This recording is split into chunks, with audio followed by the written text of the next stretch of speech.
This is Nightly Business Report with Sue Herrera and Bill Griffin. Tariff escalation. China says trade talks are off and calls the U.S. a bully just as new duties go into effect, impacting everything from the cars you drive to the homes you live in. Merger Monday. Companies are doing deals, all kinds of them, even with the market at these lofty levels. What's in a name when iconic companies rebrand? Does it work? Those stories and much more tonight on Nightly Business Report for this Monday, September the 24th. And good evening, everybody, and welcome. Trade concerns once again crept into this market, pulling stocks back from record levels. China pulled out of trade talks with the U.S., suggesting that a resolution will not come anytime soon. This as new U.S. tariffs on an additional $200 billion in Chinese imports took effect. Adding to the downbeat day was uncertainty about whether Deputy Attorney General Rod Rosenstein would stay in his job. He meets Thursday with the president. That's the same day the president's nominee for the Supreme Court testifies. So when all was said and done today, the Dow Jones Industrial Average fell 181 points to 26,562, breaking its four-day winning streak. The Nasdaq rose 6 and the S&P 500 was down 10. And when those tariffs went into effect this morning, China had some choice words for the White House. Eunice Yoon is in Beijing for us tonight.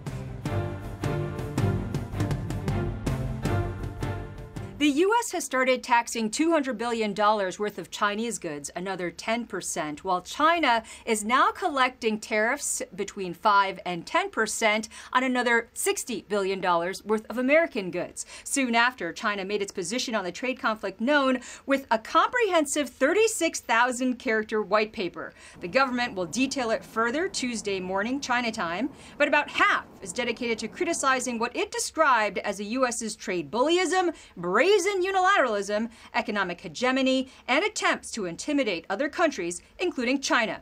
At the same time, the paper suggests ways to improve relations through negotiations based on mutual trust. The Chinese have made it clear that they believe that mutual trust has been broken. According to sources over the weekend, the Chinese decided to pull out of planned negotiations in Washington this week between Vice Premier Liu He and U.S. Treasury Secretary Steven Mnuchin. The trade talks had already looked shaky after President Trump had announced his intentions to impose today's tariffs.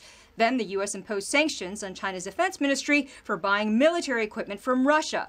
Beijing has called in the U.S. ambassador to protest and cancel the meeting between the two militaries. Chinese policy experts say that they don't expect to see any serious talks until after the midterm elections in the United States, when they believe that President Trump could be more amenable to a deal. For Nightly Business Report, I'm Eunice Yoon in Beijing. Many of the items affected by tariffs will be auto parts and components that we buy to fix and maintain our cars and trucks. Phil LeBeau takes us to Emporia, Kansas, where one company is bracing for higher costs and the impact of higher tariffs. Brad Kraft, the CEO of Hopkins Manufacturing, is about to raise prices on hundreds of products his company imports or assembles with parts from China. Everything from snow brushes to brake control units, now costing more due to the latest round of tariffs. We are very hopeful that this is a short-term issue, that the administration will get what they need to reduce the tariffs or remove them, and we can get back to business as normal and not impact jobs. With 350 workers at its plant in Kansas and 1,000 in the company worldwide, Hopkins supplies parts and accessories that are sold to retailers like AutoZone, who in turn sell them to the public. So those who repair and maintain their own cars could face higher prices on a variety of products. That's the bigger concern, is all these smaller parts that China might supply will eventually start to add up and really start to pinch the consumer's wallet. That's what worries Brad Kraft. While most Hopkins products sell for less than $25 and the tariffs may push up prices by just a few bucks, it could ultimately cost the company millions. Like much of our industry in the aftermarket, it's made up of a lot of small companies, and Hopkins itself is not a large company, so a $5 million impact is very significant to us and our bottom line. With more than 1,000 companies in China supplying auto parts and accessories, this latest round of tariffs will cover a wide array of products. The hope in the auto parts industry? these higher costs will not scare away people who may be paying more to take care of their car. Phil LeBeau, Nightly Business Report, Chicago. And it's not just about auto parts. New tariffs on Chinese goods will also hit homeowners where they live, in repairs and in renovations. Diana Olick has that story from Jessup, Maryland tonight. Demand for home renovations like this one is soaring, and so are the costs to do it, thanks to a new round of tariffs on Chinese goods. It might end up being that this is sort of, in the short term, the new normal for pricing. Contractor Justin Sullivan says the costs are going up so much he has to do something he's never done in over a decade in business. Clients and contractors are having to set contracts with escalation clauses for projects that are being scheduled for 6 months from now, largely because we're not sure how far prices are going to go north. The latest round of tariffs hits about $10 billion worth of Chinese products exclusive to home building and remodeling, according to the National Association of Home Builders. A 25% tariff would be equivalent to a $2.5 billion tax increase on the industry. Tariffs have already hit lumber, steel, and aluminum. The new round adds everything from wall and floorboard to light fixtures, cabinets, heating and cooling equipment, even the tile for bathrooms and backsplashes. David Benson says his clients at Architectural Ceramics will see the increase, especially on mosaics, most of which are just not made in the U.S. It would impact the costs on ceramic and natural stone and the glass materials, and it would increase the costs at least 15 to 20% of our import duties on those items. So costs will go up for sure. The tariffs will also hit materials used for countertops like granite, marble, and especially quartz, because quartz is also being hit by anti-dumping duties in addition to the tariffs. And while all that will make these Chinese imports more expensive for consumers, it'll also benefit U.S. makers of home improvement products. It will help the American market significantly. There's been 3 or 4 manufacturers of porcelain tile right in Tennessee over the past 2 years that have popped up. So that business will increase, and I think it will help the American market for sure. U.S. tile, however, was more expensive to begin with, so regardless, consumers will have to dig deeper as foreign trade policy really hits home. For Nightly Business Report, I'm Diana Olick in Jessup, Maryland. And trade concerns are prompting CEOs to scale back investment plans. This, according to the latest survey of the Business Roundtable, which is an association of CEOs. Nearly 2/3 said recent tariff and future trade tensions would have a negative impact on their capital investment decisions over the next 6 months. The survey also showed that plans for hiring have slowed. J.P. Morgan Chase CEO Jamie Dimon said today that trade issues could get worse from here, but it's still unclear if they will have a drag on economic growth. I worry about it, and I just don't know. I think China has been very predictable in retaliation, and I think the market kind of expected a tit-for-tat retaliation. I think they're kind of expecting NAFTA to get done. It could get worse from here, and I really don't know, and I hope it doesn't. I hope that they sit down and have rational conversations. Dimon added that the economy probably will continue to grow at its current rate of 3%. He made those comments in Philadelphia, where J.P. Morgan Chase is opening new bank branches, even as other banks are closing them. The U.S. and South Korea signed a new trade deal. The president said it was, quote, long in coming, and called it an historic milestone. He added that U.S. farmers will get better access to the South Korean market, and that this agreement sets an example for other trade partnerships. Separately, though, trade talks between the European Union and the U.S. are still in an exploratory phase. The European Trade Commissioner said that though deal negotiations have not started yet, both sides are looking at facilitating sales of U.S. liquefied natural gas to Europe and reducing the regulatory barriers to trade. Well, today saw the return of Merger Monday. In the biggest deal announced, Comcast outbid 21st Century Fox and its backer Disney in an auction for control of UK-based broadcaster Sky. The value of that deal, $40 billion.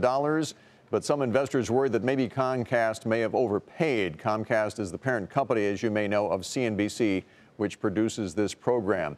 Comcast shares were down about 6% today, while 21st Century Fox and Disney both rose. In another deal, Barrick Gold is going to buy rival Rand Gold for $6 billion.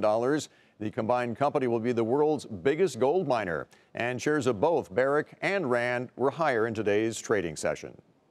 And there were more deals. Sirius XM Radio is buying online streaming service Pandora for $3.5 billion. That deal comes amid heightened competition from streaming music apps and podcasts. Shares of Pandora and Sirius both fell in the session today. Michael Kors is reportedly interested in buying Versace in a takeover that values the Italian fashion house at about $2 billion. Michael Kors has been looking to bolster its luxury line to better compete against rivals Louis Vuitton and Tapestry, which is the parent company of Coach. Shares of Kors finished the day 8% lower. Well, despite today's pullback in stocks, the market does remain near all-time highs. But will investors continue to take on more risk and lift equities even further? Mike Santoli takes a look. Stocks are about to enter the fourth quarter in good position for a winning year. The S&P 500 is up 9% so far in 2018, on track for a better than average 12% annual gain. Along the way, the market has racked up points against some stiff resistance. Concerns that a trade war would undercut the global economy, that the Fed would lift interest rates too much, that the late summer months would pose trouble for stocks, and that the market itself was growing uneven and tired 9 years into an economic expansion. Yet brisk corporate profit growth, tame bond yields, and steady credit conditions have been more than enough to offset those concerns so far. The question now is whether the market's bulls can stay on offense as Wall Street enters the final quarter without giving up the lead. The S&P 500's impressive climb this year has been fully supported by rapid earnings growth, but even so, its valuation against forecast profits for the coming year is back above the 5-year average. And with the Fed still looking to raise rates a few more times and the 10-year Treasury back above 3%, this could restrain stocks' upside and leave them susceptible to sharp pullbacks on any signs of a significant slowdown in growth next year. During this economic expansion, the market has not tolerated today's valuation of about 17 times forecast earnings, with bond yields this high for very long. Of course, in the 1990s and the early 2000s, stocks frequently were more richly valued, with yields even higher. What's unclear just yet is whether investors will be willing to pay up for stocks the way they did in prior decades. As with many aspects of the market outlook, this will depend heavily on investor perceptions about the sustainability of current U.S. economic growth rates and whether signs of this cycle's end start to flicker on the horizon. For Nightly Business Report, I'm Mike Santoli. It is time to take a look at some of today's upgrades and downgrades. AT&T was added to the short-term buy list at Deutsche Bank. The analyst cites improving trends in its wireless and entertainment businesses. The price target is $37. The stock was up just a fraction to $33.91. Advanced Micro Devices was initiated with an outperform rating at RCB Capital in new coverage. The analyst cites steady demand for gaming chips and AMD's solid gains in the server market. The price target is $40. The stock was up 5% to $32.61. Hain Celestial's price target was raised to $45 at Jefferies. The analyst says that the market share trends should reverse with better execution. The firm maintained its buy rating on the company, and the stock was up more than 4% today to $27.44. Royal Caribbean's price target was raised to $165 at Stifel. The analyst cited strong 2019 bookings at the company. The firm maintained its buy rating on that stock as well, but shares fell 1% to $130.02. Still ahead, when an iconic brand rebrands, does it work?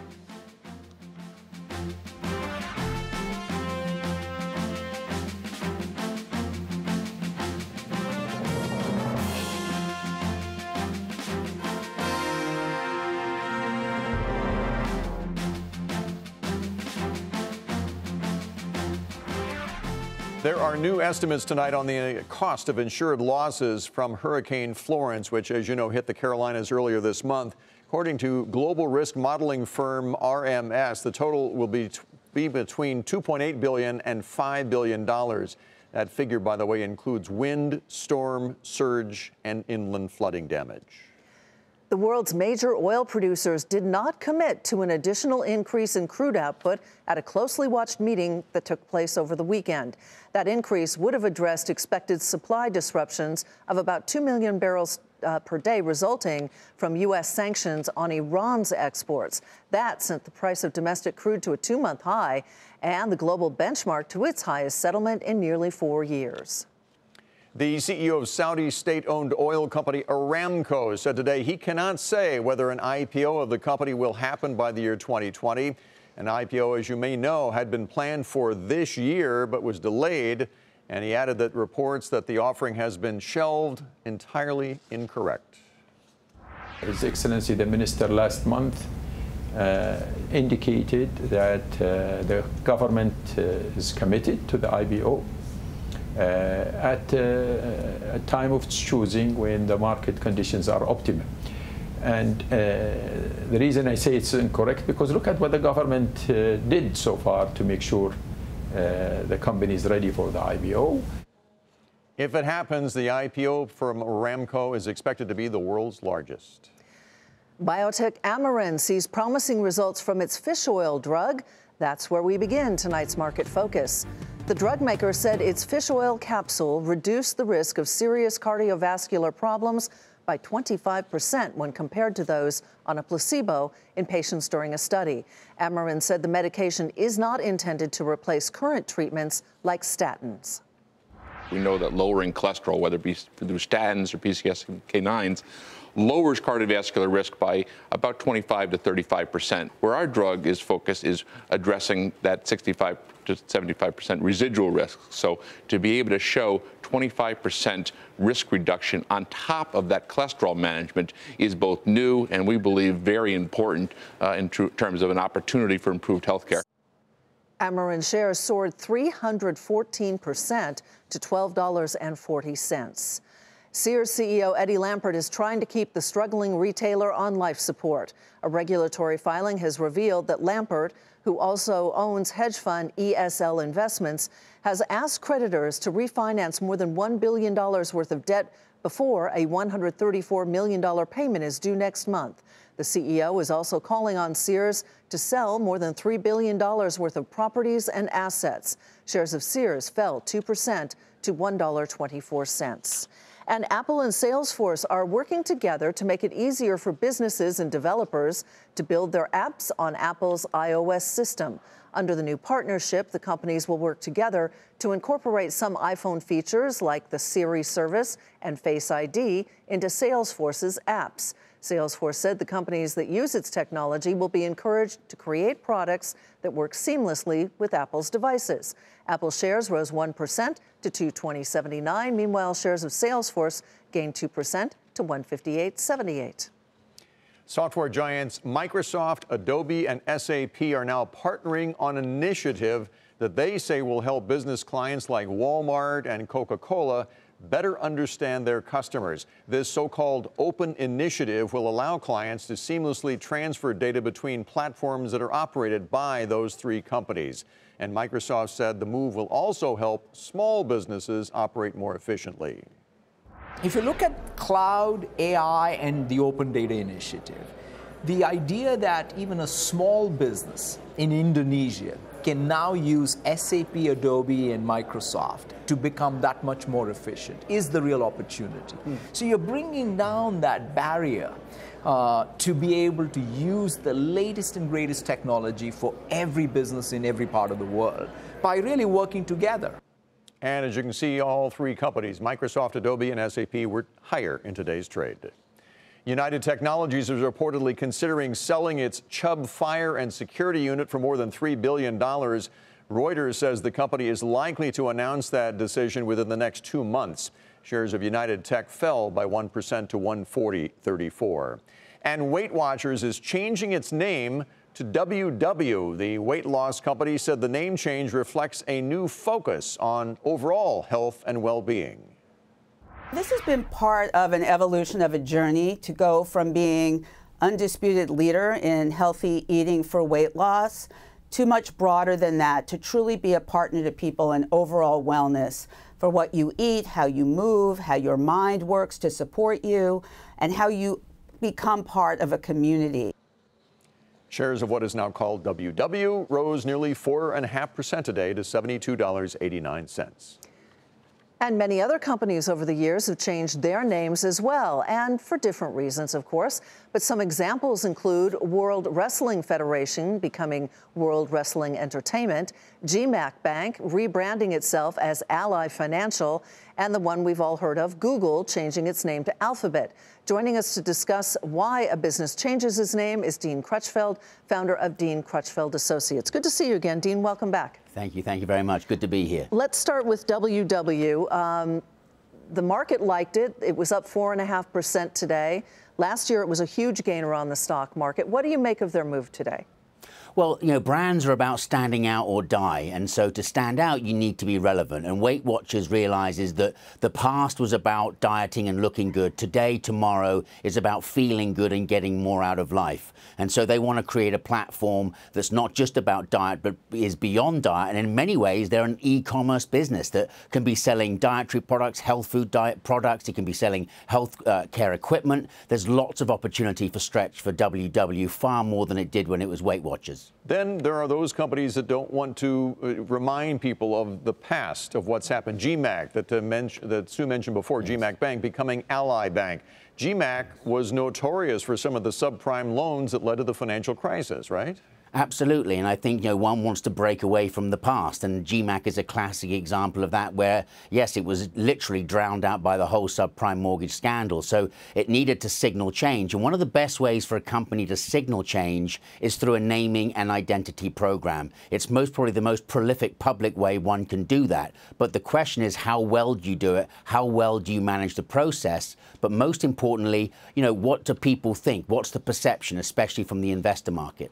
You point out that an unsuccessful name change, and I'm sure there have been more than this one, but this one everybody will probably remember, Research in Motion became BlackBerry.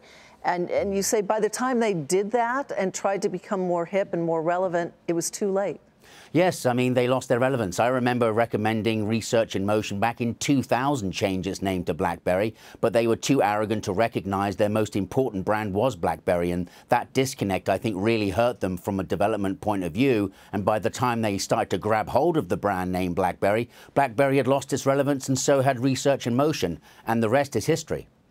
Then there's Google. I mean, they restructured the company to create this umbrella name of Alphabet. But we still find ourselves, even today, years later, referring to the company as Alphabet, better known as Google. I mean, right.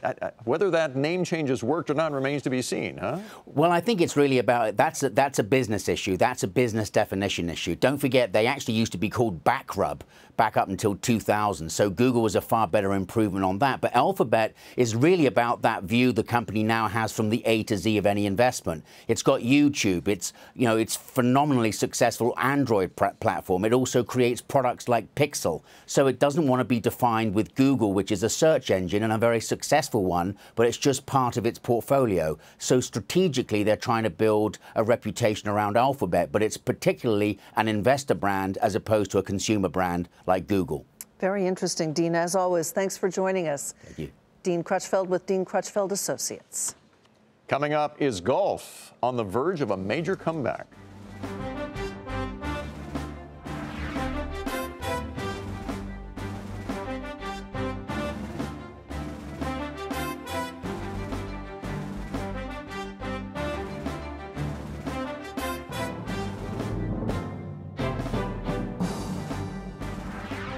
Americans' credit scores are higher than ever before. The credit rating firm FICO said the average national credit rating stands at 704, which FICO considers, quote, solidly good. Credit scores determine the interest rate a consumer will pay for a credit card, a car loan, or a mortgage. The rise in the average score was due in part to changes in how rating firms deal with negative credit information. You may have heard that Tiger Woods earned his 80th career victory on Sunday at the season-ending Tour Championship at Atlanta. It was his first win in more than 5 years, and it could have a big impact on the golf industry. Dominic Chu has more. Golf's biggest superstar has come roaring back. Tiger Woods has completed his comeback with a Tour Championship win on Sunday in a celebration that golf hasn't seen in years. Nobody's ever played golf like Tiger Woods. Nobody's ever handled pressure like Tiger Woods. Nobody's ever won by a wider margin than Tiger Woods. So his appeal is broad and fervent. It's been a long road for the 14-time major winner. Just a year ago, Woods was ranked number 1,193rd in the world after battling a series of injuries, scandals, and even an arrest. Yet his celebrity status remains sky high. Thousands gathered around Woods to watch history being made. I didn't think Tiger Woods would come back. I didn't think he would win again. But once this year started progressing and I saw that he was over it, it was inevitable that he was going to win. But Woods' overall impact on golf extends far beyond the fairways and greens. From soaring TV ratings to merchandise flying off the shelves. The Sunday broadcast of the Tour Championship was the most watched in the history of golf's FedEx Cup playoffs, and retailer PGA Tour Superstore says Tiger-related gear is already starting to sell out. Next up, Tiger takes the world stage at the Ryder Cup being held this year just outside Paris, France. The big question is, can Tiger build on that already massive upside momentum? For Nightly Business Report, I'm Dominic Chu. And finally tonight, Fortune is out with its list of the most powerful women in business, and there's a new woman in the top spot for the first time since 2015. Leading the pack is Marilyn Hewson, the CEO of Lockheed Martin. The magazine says she has positioned the company to cater to the modern military's needs. At number 2, GM CEO Mary Barra. And rounding out the top 3, Abigail Johnson, the chairman and CEO of Fidelity Investments, the country's largest provider of workplace retirement savings plans. Congratulations to them. Indeed. That does it for us tonight. I'm Sue Herrera. Thanks for watching. I'm Bill Griffith. Have a great evening. We'll see you tomorrow.